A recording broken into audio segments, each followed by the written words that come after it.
আসসালামু আলাইকুম। আজকে আমরা শিখব কাঁঠালের বিচি রান্না। তাহলে চলুন কিভাবে রান্না করা যায় দেখা যাক। প্রথমে কাঁঠালের বিচিগুলো পরিষ্কার করে ধুয়ে নিয়েছি, তারপর প্রেসার কুকারে দিয়ে সিদ্ধ করে নিতে হবে। আটিগুলো সিদ্ধ করার জন্য প্রেসার কুকারে দিলাম, পরিমাণ মতো লবণ দিয়ে দিলাম। তারপর প্রেসার কুকারে মুখটা বন্ধ করে দিলাম। 3-4টা শীষ না পড়া পর্যন্ত আমরা আটিগুলো সিদ্ধ করে নিব ভালো করে। সিদ্ধর পরে আটিগুলোকে এইভাবে পানি ঝরিয়ে শুকনা করে নিতে হবে। আটি রান্নার জন্য যে মশলাগুলো প্রয়োজন সেইগুলো আমরা আগে থেকে প্রস্তুত করে রেখেছি। তেজপাতা, জিরা গুঁড়া, ধনিয়া গুঁড়া, শুকনো ঝালের গুঁড়া, হলুদের গুঁড়া, আদা পেস্ট, রসুন পেস্ট, রসুন কুচি, কাঁচামরিচ, পেঁয়াজ। কড়াই গরম হলে তেল দেব। তেলটা গরম হলে তাতে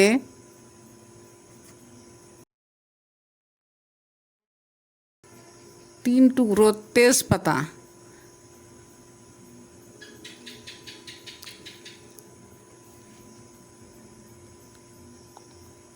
কয়েকটা এলাচ দানা, 3টা কালো গোলমরিচ, কিছু পেঁয়াজ, কাঁচামরিচ,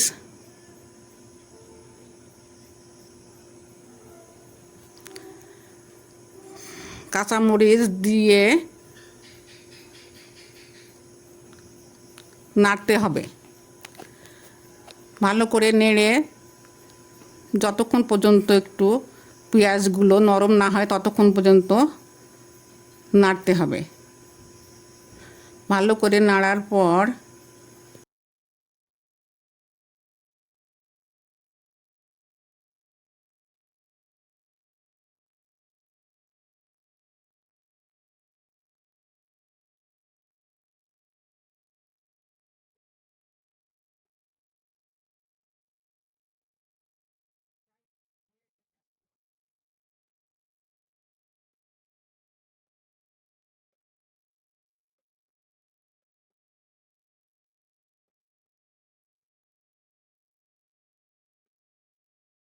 আমাদের প্রস্তুত করা যে মশলাগুলো আছে সেইগুলো দিয়ে দিব।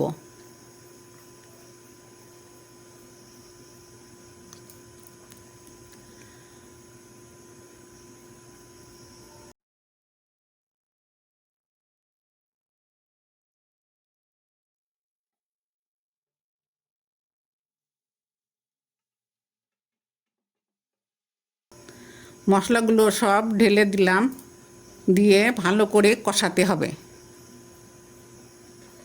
তারপরে সামান্য একটু পানি দিলাম মশলাগুলো যাতে না পুড়ে যায়।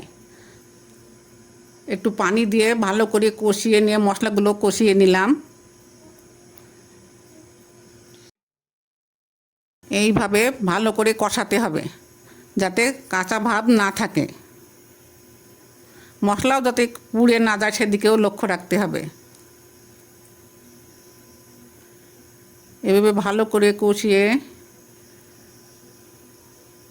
করে কষিয়ে নিতে হবে এবং আরেকটু পানি দিয়ে আবার একটু ভালো করে কষিয়ে নিতে হবে।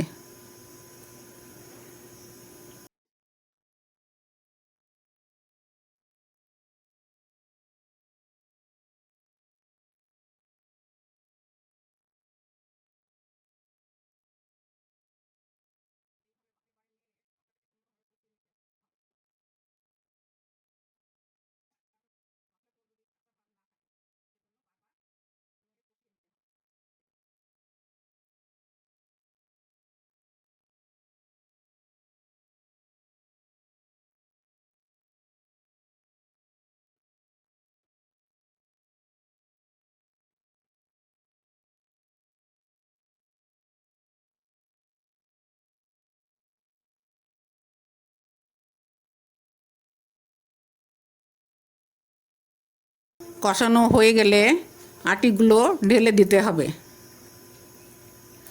আটিগুলো ঢেলে দিয়ে এবার সুন্দর করে আবার কষাতে হবে।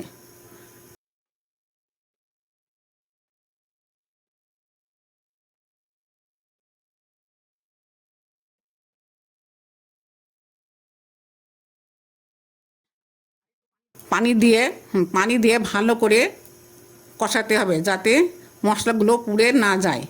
তারপরে আবার ঢাকনা দিয়ে আমরা ঢেকে দিলাম।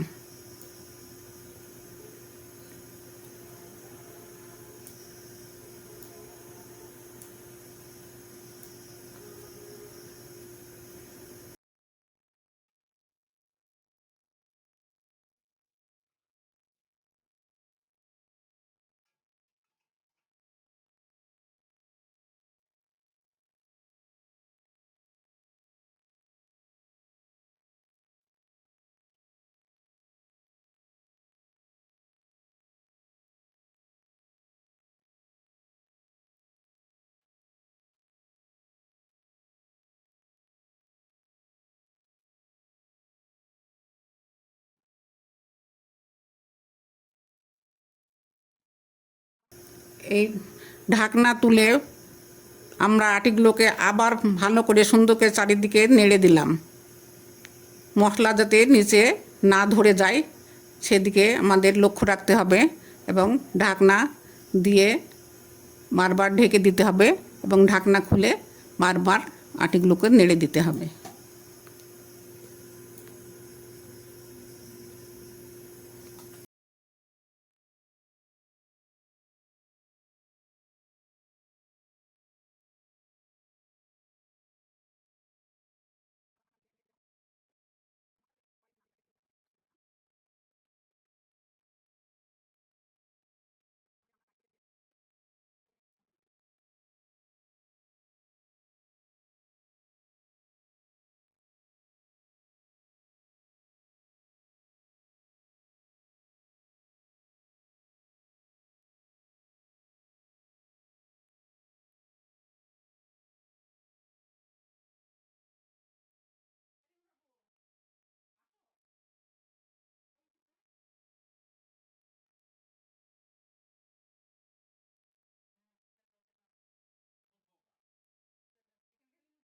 এইভাবে আমাদের হয়ে গেল আটি চচ্চড়ি রান্না।